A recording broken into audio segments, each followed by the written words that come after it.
About 7 hours ago, at the time of recording this video, the Street Fighter subreddit had a post asking what was so special about Street Fighter 6's throw loops, why does everyone talk about them, and what makes them different from other games. And the replies were basically saying, like, in other games you would get jabbed out of your throw like that, but in Street Fighter 6, your throws can be meaty, so a jab, a 4-frame option, would just get hit almost immediately. So a throw loop is much scarier in this game because you can't just jab away from the throw. Of course, in the replies, some people expressed a dislike for throw loops because they made offense one-dimensional according to these people, and you could tech, but if you guessed wrong, you would eat a combo and then it could end in level 3 and take away a lot of your health. So you had to take the throw, but then you'd just be getting throwed over and over. So you'd just get thrown in the corner, and then you'd have to take the throw, because if you guess wrong, then you're taking a lot of damage. The most common reply to people expressing a dislike for throw loops was that without throw loops, or more specifically meaty throws, perfect parry would become basically the best wake-up option, since you're immune to cross-ups, you're immune to lows, and overheads. So you would have no reason not to perfect parry, since if you perfect parried and they threw you, then they wouldn't be able to throw you again, and you'd basically lose every time to someone just perfect parrying, since you're back to neutral. As far as I can tell, Stayjam was the first person who said this, that perfect parry would be too strong without meaty throws, in his video explaining why throws are designed the way they are in Street Fighter 6. Second, the reason throws are not like this, I feel like, should be very simple. If you switch it so that once the offensive player throws you, they get a knockdown in which they can't throw you meaty anymore. They have to do a strike. You are susceptible to losing to perfect parry every single time. So let's see if meaty throws are actually necessary to beat Wake Up Perfect Parry. First, let's start with Ken. Ken has a meaty throw loop. He is jabbing on Wake Up, so I will get caught if the throw loop does not work.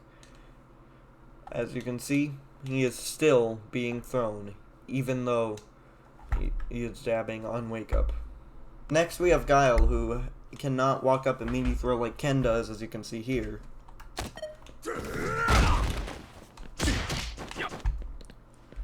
However, he still has a throw loop with this method.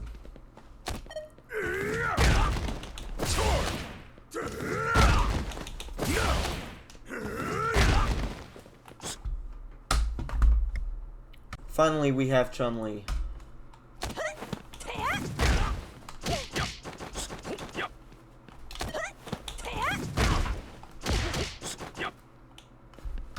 As you can see, Chun-Li does not have a meaty throw loop like Ken does. Also, she cannot drive rush throw loop like Guile can. So she has no true throw loops like most other characters.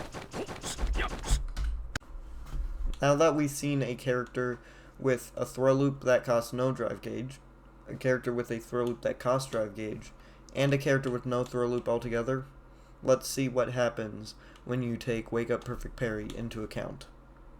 Ken will not be able to meaty throw me. I will be able to jab out of his throw.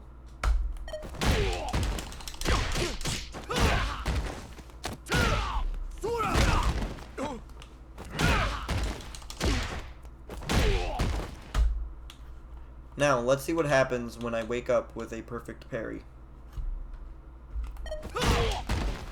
Too easy. Damn. Eye on the prize. Damn. As you can see, even though he could not meaty throw me there, he was still able to grab me out of Wake Up Perfect Parry, but I could still beat his throw with a meaty jab. Here are the results for the other characters, Guile and Chun-Li.